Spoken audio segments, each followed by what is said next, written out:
जो बात शीर्षक आज रखा है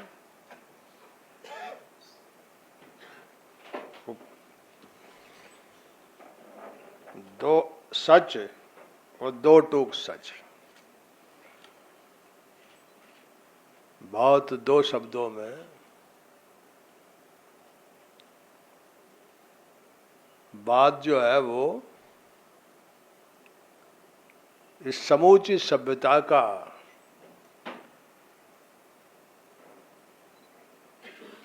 जो पूरी तरह समूची सभ्यता को ड्राइव करता है वो सच का आचरण ही है।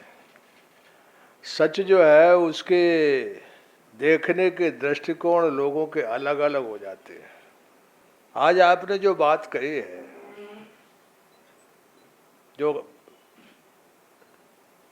शीर्षक रखा है, इस देश के अंदर सच ही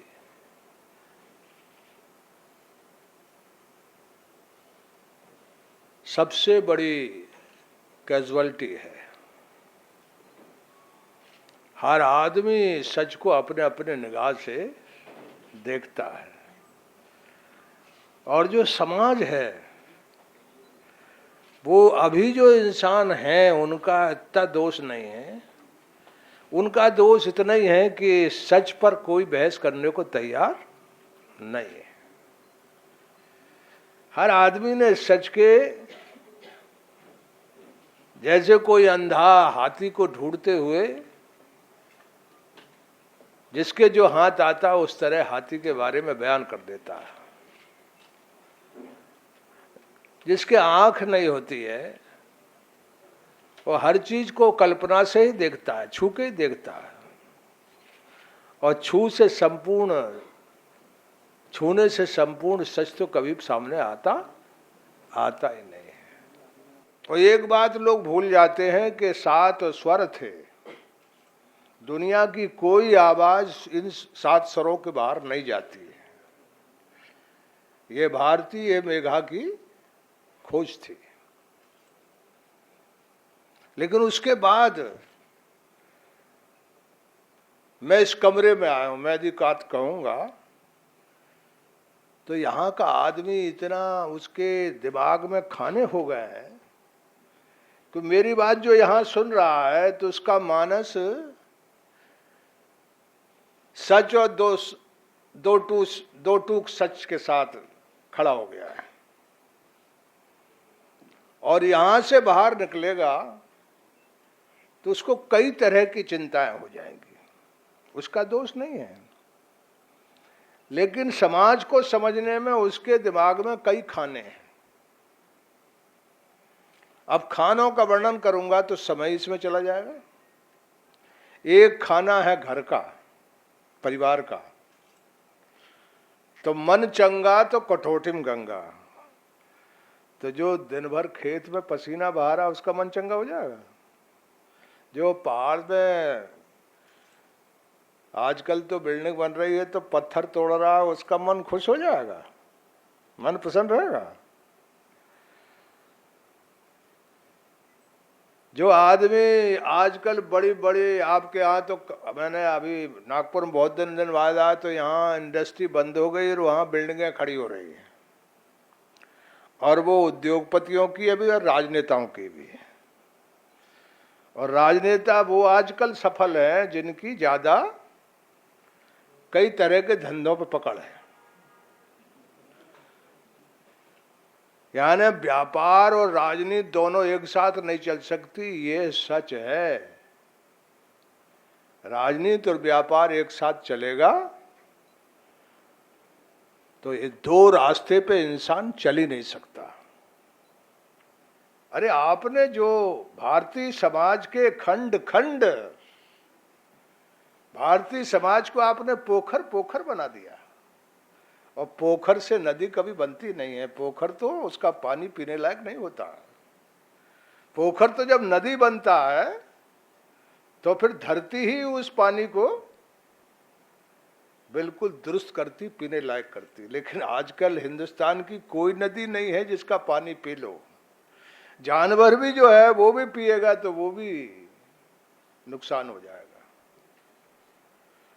और हर नदी की छाती पे तो बाकी पैसा कमाने वाले वो तो हैं ही। उन्हें पैसा कमाना है, उस पैसा कमाने में क्या कारखाने से निकल रहा है उस पे वो कोई चीज का ध्यान देना नहीं चाहते। और यहां चुनाव हो गया। अब चुनाव में पैसे के बगैर चुनाव लड़ नहीं सकते आप।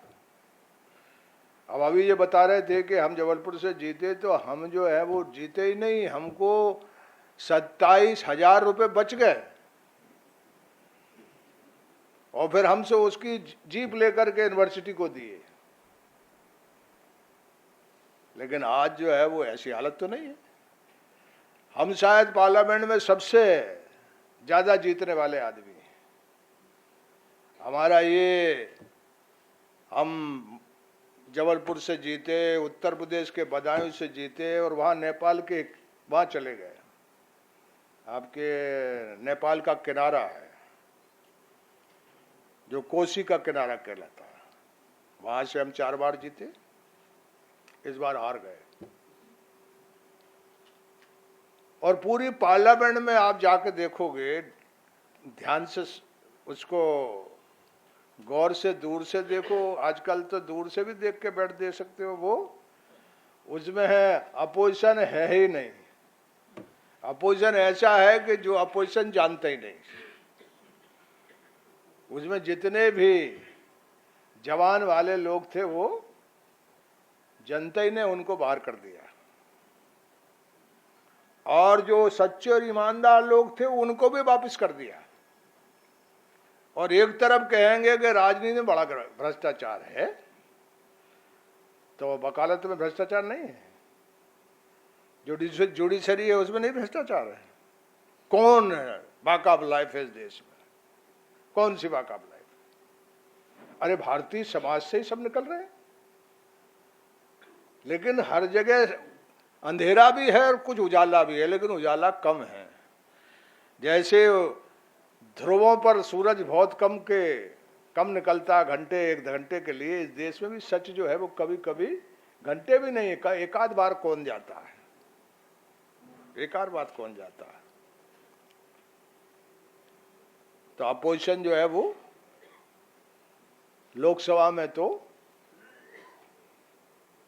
अब उसका बयान नहीं कर सकता, उसमें कितने लोग थे और अब कौन बचे हैं। अब इस देश में बहस ही सच को पकड़ने के लिए नहीं होती। अब ये बताइए, आपकी देश में जो है वो हर घर भारत कैसे हो गया है? और ये मैं कोई ऐसे नहीं कर रहे, यहां कोई आदमी बैठा हुआ है, वो घर के उसकी पहली लॉयल्टी कोई होगी तो परिवार होगा।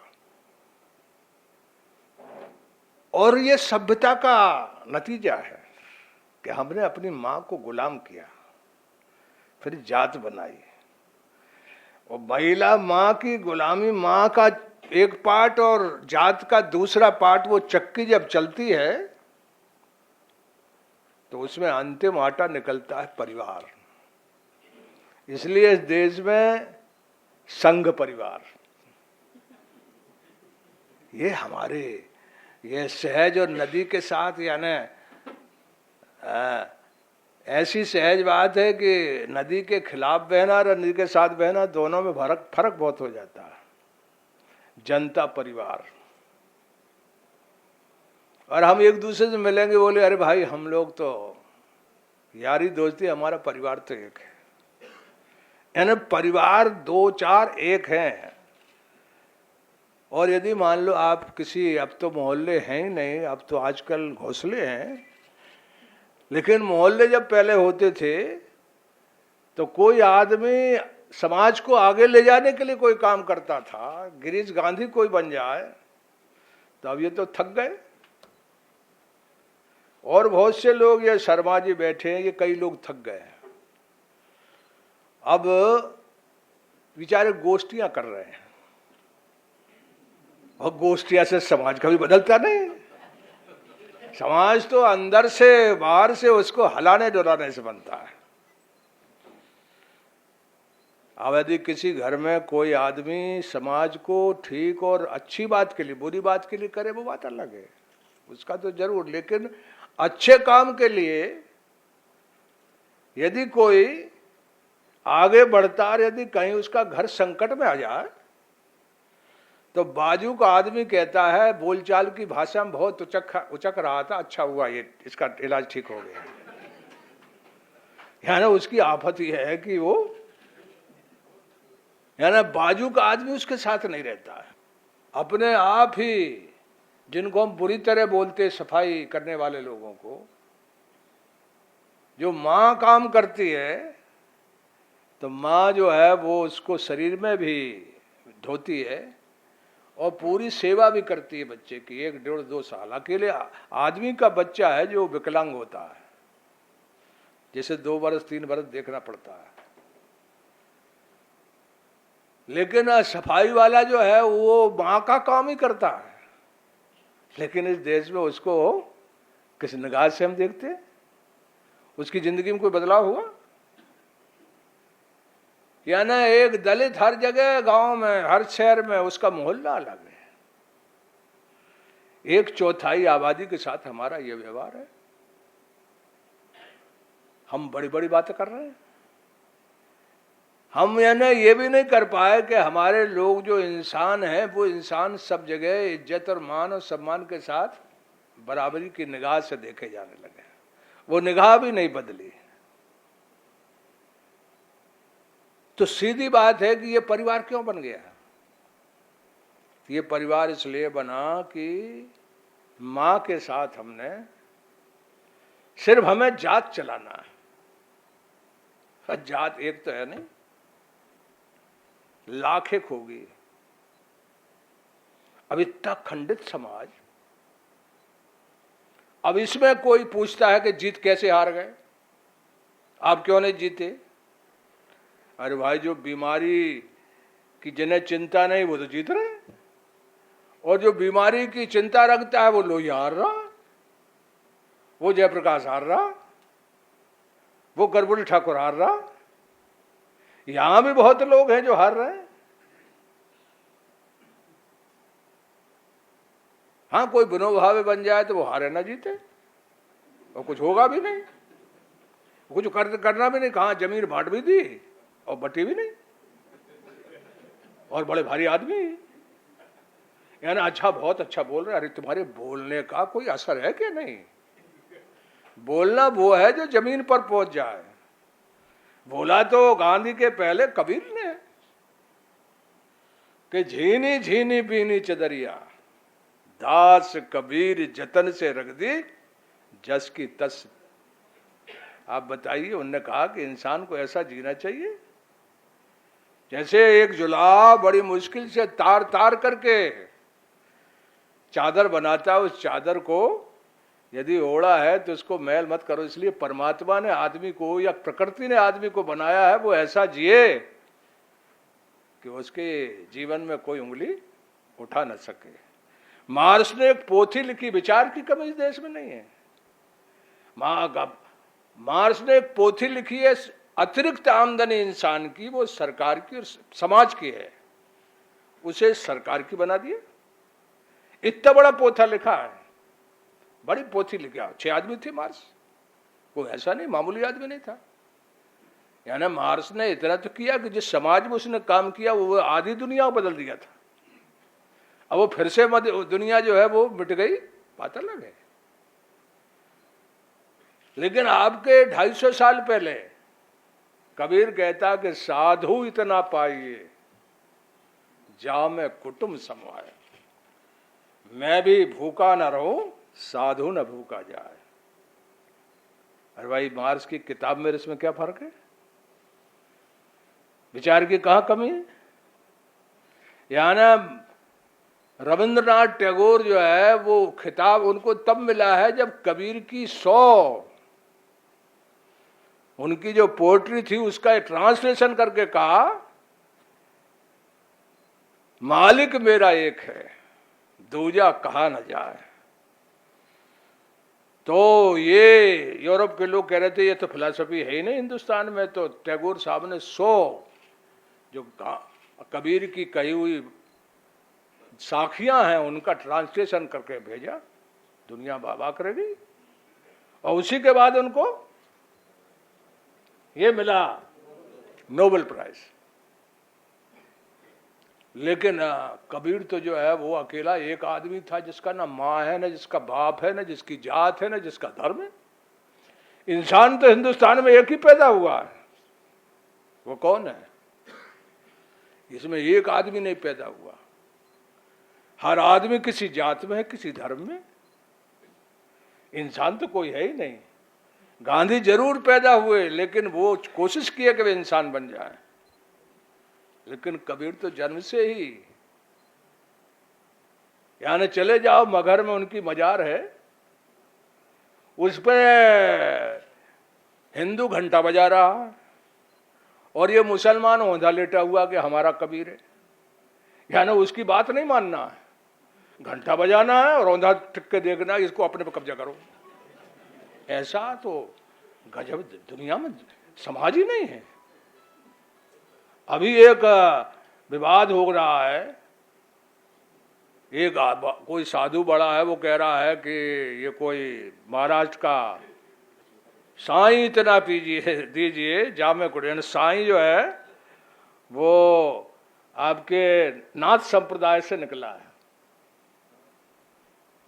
वो कह रहा है कि इसकी लड़ाई चल रही है। और ये आजकल जो मीडिया है ये तो गजब है, ये सब मालिकों के हाथ में हो गया।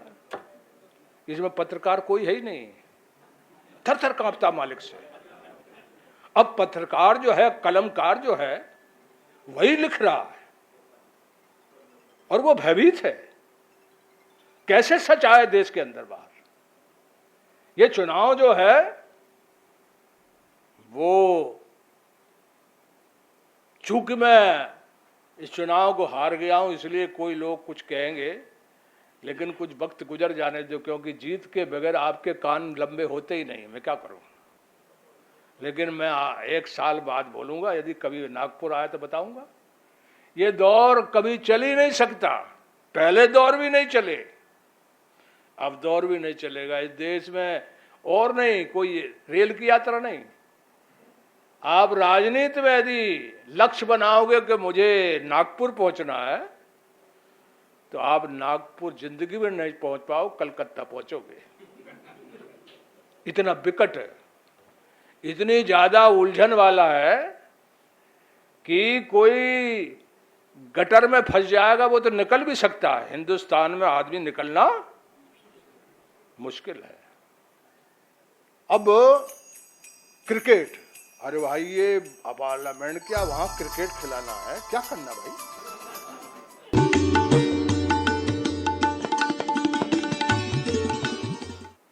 याना जो मित्र राष्ट्र थे उनकी कमर टूट गई, हिटलर हार गया, जापान तबाह हो गया, कई सिचुएशन मिल गई गांधी जी को। लेकिन मुझे तो कोई सफल आदमी नहीं दिखता। आजादी के बाद भी हमने गांधी को ही शीर्षासन करा दिया, बुद्ध सीधा खड़ा कर दिया और उसको उल्टा खड़ा कर दिया, यानी किसी काम का नहीं है वो। अरे बुद्ध था क्या गांधी? अंबेडकर के बुतों का तो हिसाब ही नहीं है।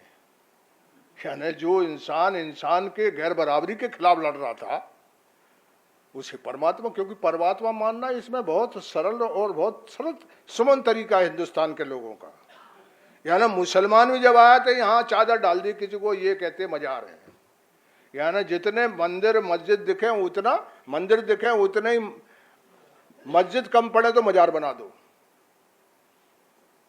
और ये यरूशलेम से लेकर के बंगाल की खाड़ी तक ये देश जो है वो जहां भगवान पैदा हुआ, यरूशलेम से लेकर बंगाल खाड़ी तक हुआ ना, इससे ज्यादा बाहर तो नहीं हुआ ना, बताओ। ये सबसे ज्यादा लाचार, बेबस, अंधे, कोड़ी, निरक्षर, और वेस्टर्न एशिया में देखो तमाशा क्या हो रहा। वहां तो जीना मुश्किल हो गया है, अल्लाह पता नहीं कहां है। अरे भाई ये जो भगवान है आपका, चाहे वो किसी धर्म का हो, वो उस कहीं मुझे उससे भेंट करा दो तो मैं उससे कहूं तेरे हाथ जोड़ते भाई तू किसी तरह दुनिया को छोड़, हमारा इतना पीछा कर दिया है कि पूरा दुनिया बर्बाद हो गई है। यानी इतना कत्लेआम धर्म के नाम से हुआ, वो युद्धों में नहीं हुआ, युद्धों में नहीं हुआ। आईएस इज नहीं है, डेथ है। क्या तमाशा भाई। और ये यरूशलेम से लेकर बंगाल की खाड़ी तक है। और हम जो हिंदू कहलाते, अपन तो कुछ नहीं है। अपन तो कभी गए नहीं किसी मंदिर में, ना किसी मस्जिद में गया, हार जाए चाहे जीत जाए। अरे हमको मालूम ये है ही नहीं, जबरदस्ती का पागलपन चल रहा है। हाँ, हम इतने कर्म कर रहे हैं, अपने यहाँ कोई मर जाए तो कह रहे हैं कि इसके ये क्रिया करना, ये क्रिया करना है। अरे कौन सी चिट्ठी आपके पास आ गई जो आप इसको तो प्रमाण नहीं मानते आप? अब कहते हो सच बोलो। सच ये कह रहा हूं कि ये है ही नहीं कुछ। 33 करोड़ है तो सबसे पहले सुखी तो देश को होना चाहिए था। अरे सबसे ज्यादा सुखी तो इस देश को होना चाहिए, क्योंकि हमने सबसे ज्यादा पहाड़, पत्थर, पशु, पक्षी, कोई चीज नहीं छोड़ी जिसको भगवान न माना हो। तो हमने जिस रास्ते से भगवान को माना वो दुनिया में कोई नहीं किया। तो फिर इस देश को सुख क्यों नहीं मिला? यानी भगवान इतना मानने के बाद ऐसा अन्याय देश में हो कि कदम कदम पे अन्याय है, कदम कदम पे जुल्म है। ऐसा इंसान है यहां कि जो छोटा होगा उसको काटेगा और जो बड़ा होगा वो खाएगा सवाब साहब। यानी ऊपर चाटेगा और नीचे काटेगा। बारे देश, बारे भाई, हमारी निगाह कितने में फर्क कितना है, निगाह में कितना फर्क है। इंसान कौन है? इंसान वही है जो दया रखे, उसके पास हृदय हो, जो सबके लिए रखे, इंसान भर सारी चराचर धरती से रखे। ये बलचर था, क्या अद्भुत चीज थी वो। यानी गिद्ध जिसको कहते हैं, या क्या कहते हैं उसको, बलचर को, जो गिद्ध था। अरे साहब वो ऐसी गजब चीज थी कि आप या कोई और आदमी, कोई और जानवर यदि प्राण निकल जाते थे, सांस थम जाती थी, तो उसकी एक एक चीज को खा जाता था। वो ताजी चीज नहीं खाता था, वो मृत्यु के बाद अपना भोजन करता था। उसे हमने साफ कर दिया। कितनी चीजें, ये सारी जो धरती में चराचर चीज है, ये नदी है, ये पहाड़ है, ये सब चीज है, ये सब एक दूसरे से मिलकर के इनको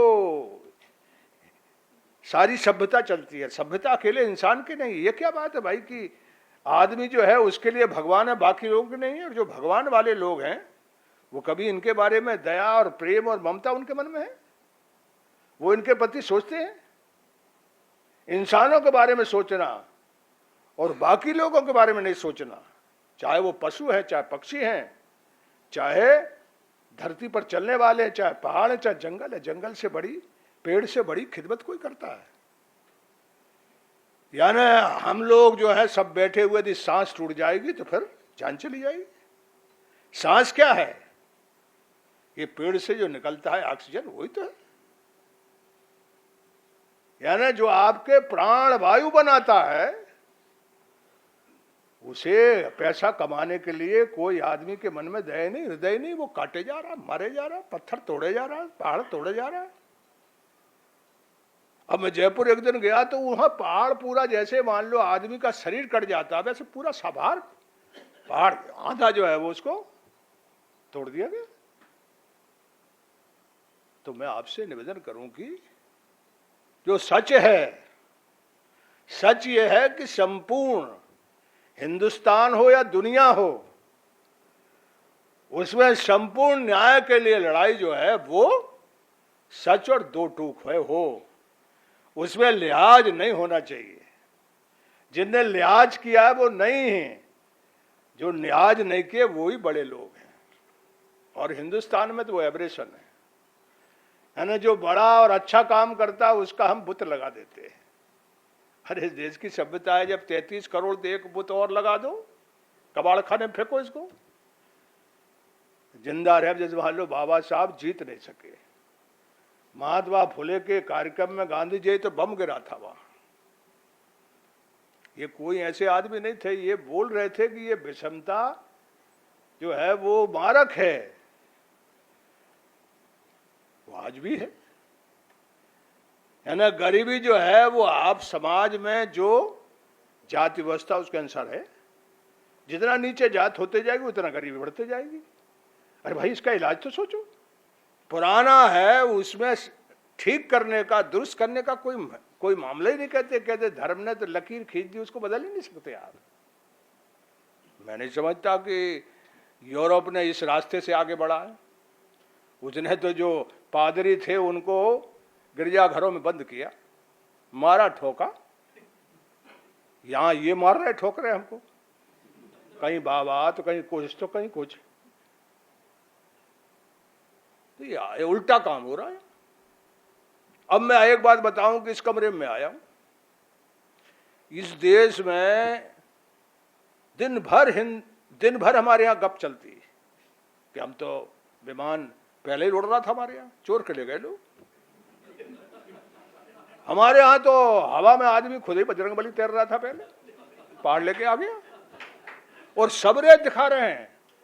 ये जो विजुअल मीडिया ये तमाशा आया हुआ है, ये सिर्फ यानी व्यवस्था बचाने के लिए चला हुआ है।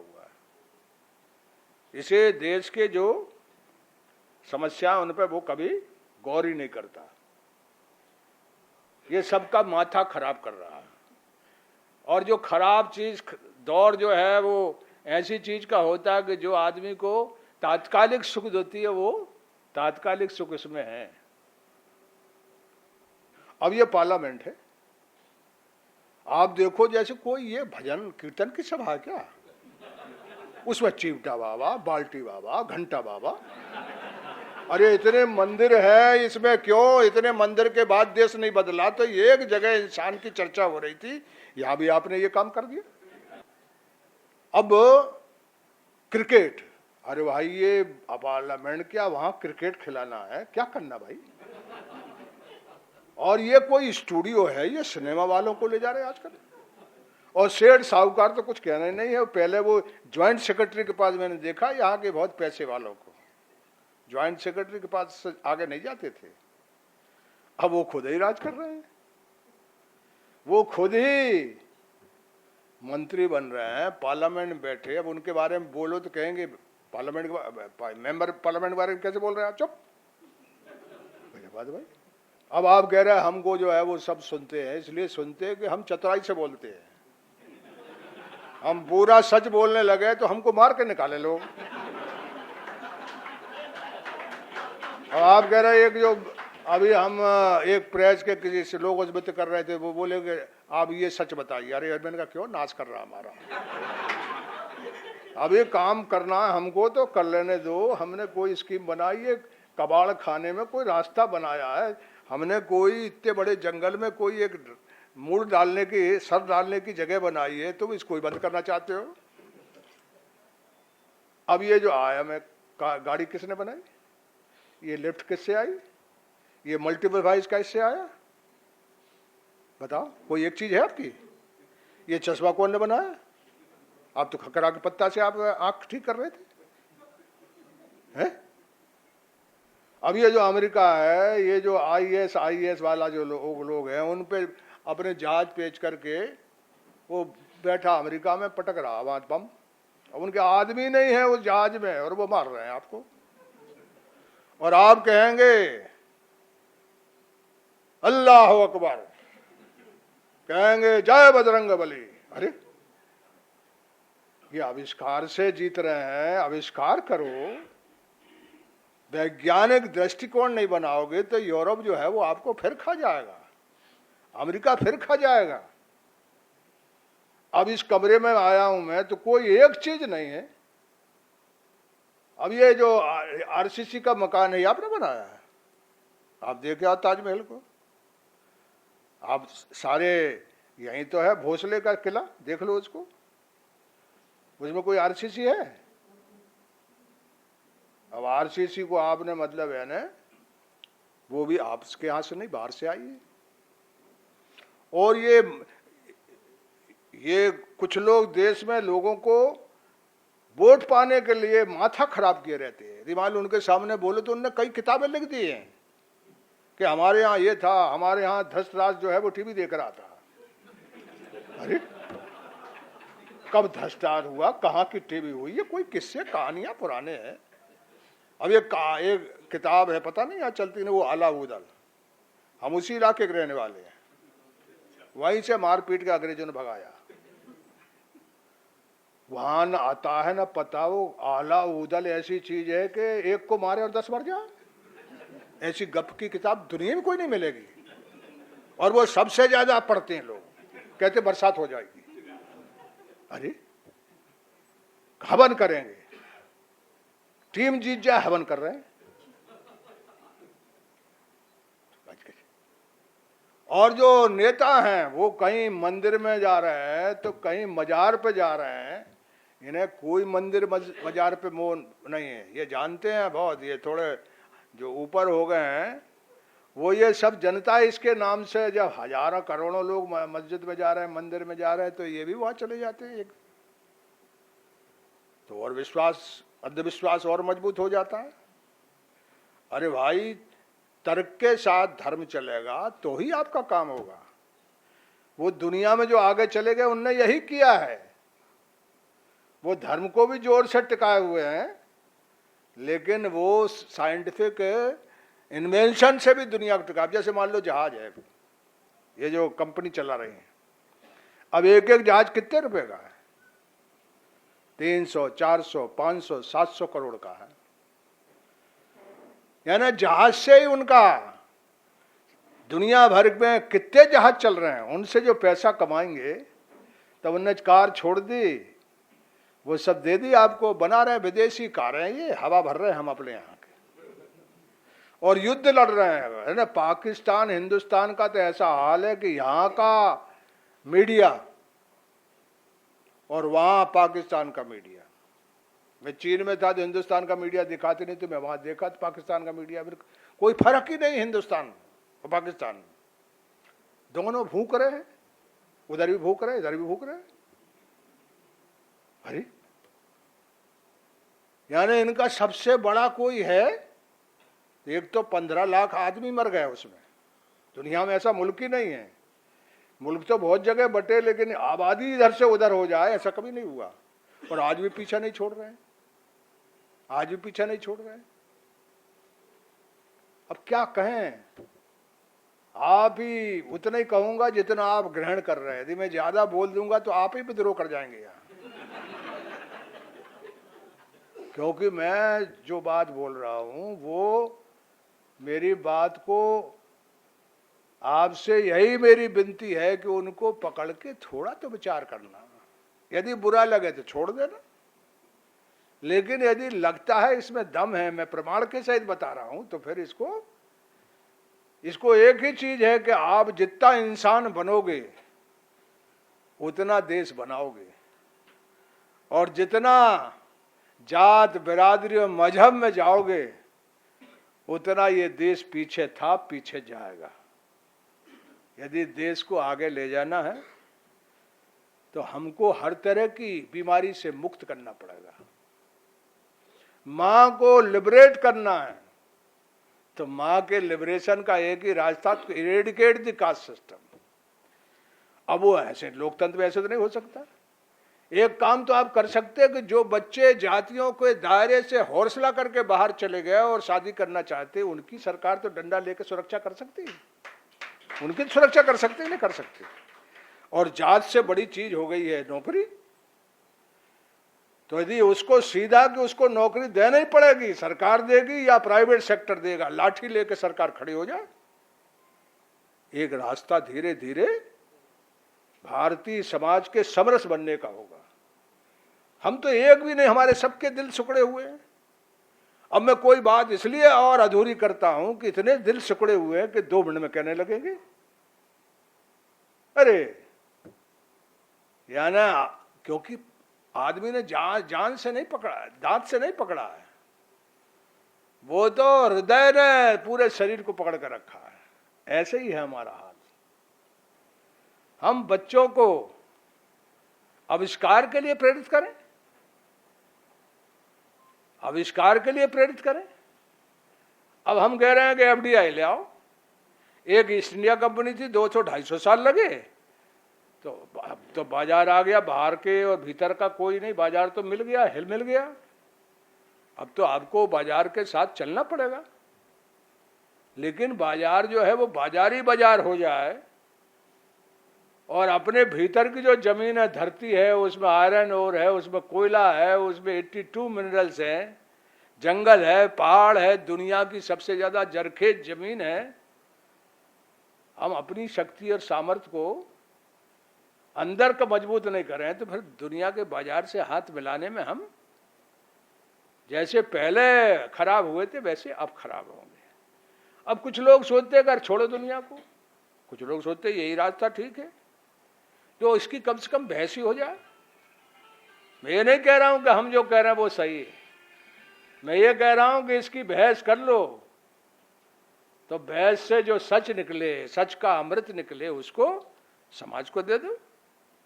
और इन्हीं बातों के साथ मैं काफ़ी देर आपका समय ले लिया। मेरी आपसे यही विनती है कि जो मैंने कहा उसमें जो सच लगे उसको रख लेना, और जो आपको लगे कि आपको इस समय भी नहीं बदलना है, या आपको लगता है कि नहीं मैं ठीक नहीं बोल रहा हूँ, उसको भूल जाओ। लेकिन जो पकड़ लिया है यहाँ कुछ थोड़ा बहुत, उसको जरूर लेकर के समाज में कम से कम अपने बाल बच्चों से, मोहल्ले में तो चर्चा करो। चर्चा करोगे तो वो कभी आचरण में आएगा, मानस बनेगा तो फिर एक्शन में आएगा। मानस तो बनना चाहिए ना, मानस बनाने में कोई जोखम नहीं, ना परिवार का जोखम है, ना कोई चीज का जोखम है। मानस तो बनाओ, संबोध तो लोगों को कराओ, संबोध कराओगे तो सम लक्ष्य बन जाएगा।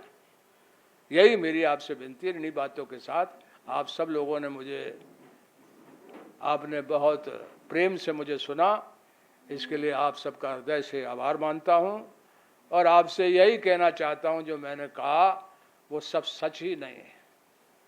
उसमें जो आपके नज़र से सच लगे उसको पकड़ना, और जो आपको लगे कि ये ठीक नहीं कह रहे हैं हम, तो उसे जरूरी नहीं है, उसे भूलना और हमको माफ़ करना। और बहुत बहुत शुक्रिया, बहुत बहुत धन्यवाद। आज यहाँ पे राजेंद्र माथुर स्मृति व्याख्यान के जो आयोजक हैं हमारे मित्र प्रकाश दुबे जी, गिरीश गांधी जी, उन्होंने मुझे को सम्मान दिया, मुझे अध्यक्ष बनाया, इसलिए मैं उनका पहले आभार मानता हूँ। शरद यादव जी का मैं बहुत प्रशंसक हूँ। 20 साल मैं भी पार्लियामेंट में था, मैं राज्यसभा में भी था, लोकसभा में भी था। जब जब उनका भाषण होता था तब तक मैं हाजिर रहता था। जब अच्छा कोई विचार रखते थे उनको मिल के कहता था कि नहीं शरद जी आपने आज सही बात की, वो सही जो उनके विचार हैं आपको सुनने मिले। ऐसे ही कार्यक्रम हमारे समाज के अंदर एक अच्छा प्रबोधन दे सकते हैं, अच्छा खुद का विचार करके हम इंसान बना सकते हैं।